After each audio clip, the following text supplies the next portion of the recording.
درسا الکی متهمش نمی‌کرد. اون دختر انگار واقعاً به فرید نظر داشت. امروز خیلی دخترها اینجورین.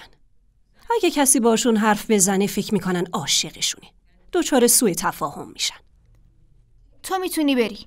باشه خانم. راستی مامان، به نظر من پدر درست میگفت. فرید باید قبل از حرف زدن فکر میکرد. میدونی که اون دختره تو کل دانشگاه پر کرده بود که فرید عاشق و دلباختشه؟ چه دختر بیعقلی. واقعا نگران آبروش نبوده؟ مامان این موضوع آبرو بیشتر واسه دوره شماست.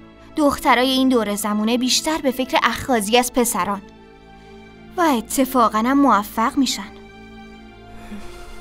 این خیلی بده. راستش مامان، مهم نیست تو چی بگی. من فکر کنم فریدم یه کارایی کرده، وگرنه یه دختر نمیتونه همچین فکری کنه. از حرفایی که درسا میزد خجالت کشیدم. فرید چی کار میکنه؟ نباید اینجوری بشه. اون با درسا نامزد کرده. نباید تو این چیزا درسا رو بیخبر بذاره.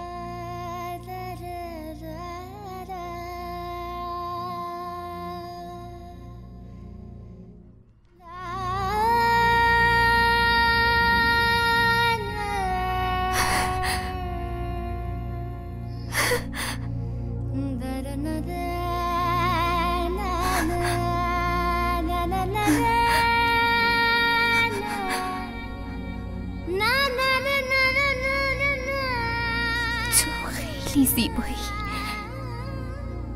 خیلی زیبایی. فقط مال منی، فقط من. آره، نمیذارم مال کسی باشی. امکان نداره.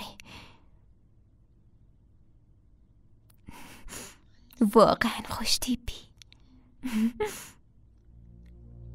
اما باید با من حرف بزنی. لطفاً حرف بزن. اگه نخوای با من حرف بزنی من میمیرم. من بدون تو حتما میمیرم. چطوری بدون تو زندگی کنم آخه؟ لطفاً با هم حرف بزن. لطفاً. خدایا،